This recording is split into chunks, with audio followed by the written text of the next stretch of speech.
Halo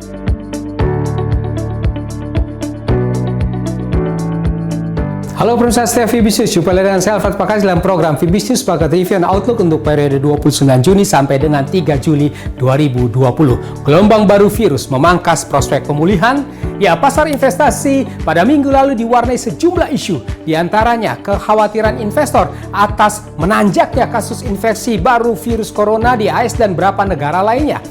Kemudian harapan akan datangnya pemulihan ekonomi serta munculnya tensi dagang baru kali ini antara Amerika dan Eropa. Untuk korban virus, berita resmi terakhirnya sudah sekitar 9,9 juta orang terinfeksi di dunia dan 497.000 orang yang meninggal dan menyebar ke 213 negara dan teritori. Pasar saham dunia umumnya bergerak terbatas saja. Permintaan safe haven belakangan bertambah yang menopang kenaikan terutama harga emas. Untuk minggu berikutnya, isu antara perkembangan penyebaran wabah virus corona, prospek pemulihan ekonomi, dan tensi dagang global ini akan kembali mewarnai pergerakan pasar. Seperti apa dinamika pasar hari-hari ini? Berikut detail dari VBisnis Bakat Review and Outlook untuk periode 29 Juni sampai dengan 3 Juli 2020.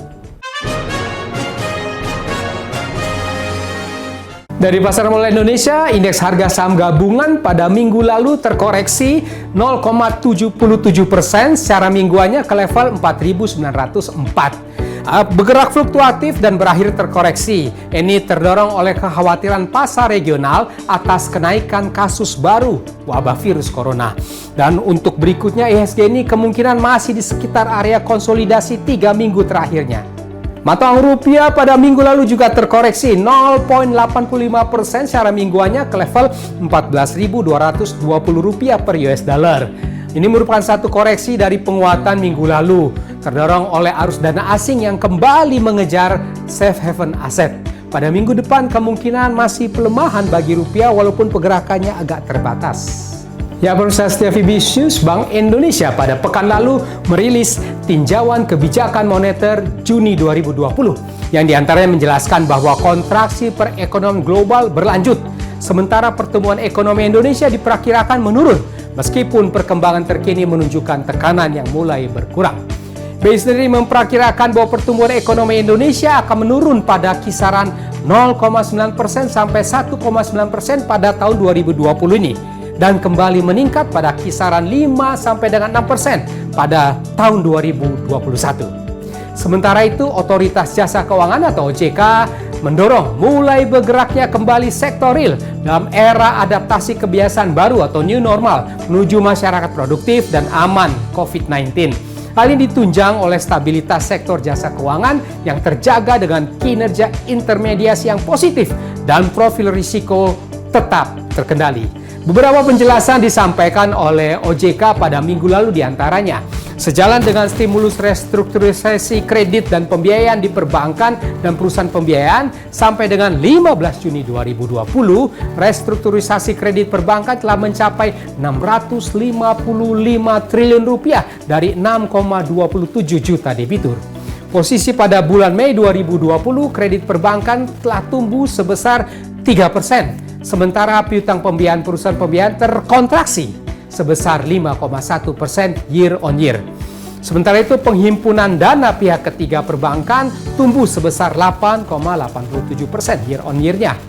Permodalan lembaga jasa keuangan terjaga stabil pada level yang memadai. Di antara disampaikan capital adequacy ratio bank umum konvensional tercatat sebesar 22,16%. Jadi kita beralih ke pasar forex. Mata uang US dollar pada minggu lalu secara umum terkoreksi walaupun sempat rally di 3 hari pasar terakhirnya. Ini terdorong oleh naiknya permintaan safe haven aset oleh kekhawatiran investor atas menanjaknya kasus baru wabah virus. Terpantau US dollar index melemah ke level 97,50, sementara pairnya euro dollar menguat tipis saja 1,1216. Pound sterling melemah terbatas ke level 1,2329, dolar yen juga menguat terbatas ke level 107,19. Selanjutnya nampaknya US dollar ini masih berpotensi untuk melanjutkan uptrendnya. Ya, kita beralih ke bursa saham Asia pada minggu lalu umumnya variatif dengan bias yang menguat. Investor sementara ini terus memonitor perkembangan peningkatan penyebaran wabah virus corona di beberapa negara. Terpantau indeks Nikkei Jepang menguat terbatas ke level 22.512, sedangkan indeks Hang Seng juga melemah terbatas juga ke level 24.545. Untuk berikutnya, kemungkinan indeks saham Asia ini masih dibayangi oleh sentimen koreksi lanjutan. Bursa saham Amerika Wall Street pada minggu lalu juga terkoreksi atau melemah terbatas. Ini karena melejitnya angka kasus baru virus corona di Amerika yang memicu kekhawatiran investor bahwa rebound pasar ini akan berdurasi pendek saja. Terpantau indeks Dow Jones Industrial Average melemah terbatas ke level 25.015, S&P 500 juga melemah terbatas ke level 3.013. Ya, sementara itu pasar emas dunia spot gold pada minggu lalu menguat lagi ke level 1.771 US dollar per troy ounce-nya. Ini terbantu pelonjakan kasus infeksi baru virus corona di Amerika yang mendongkrak permintaan emas sebagai safe haven. Dan ini berada mendekati posisi hampir 8 tahun tertingginya. Kemungkinan pada minggu depan masih dapat berpeluang melanjutkan rally-nya. Ya, demikian pemirsa setia Fibis News, kita sudah membahas bersama Fibis News Market Trend Outlook untuk periode 29 Juni sampai dengan 3 Juli 2020. Saya di sini Alfred Pakasi, mohon diri sejenak, kita akan bertemu kembali yang menjelang new normal ini. Stay safe, stay healthy, ya, salam Fibis.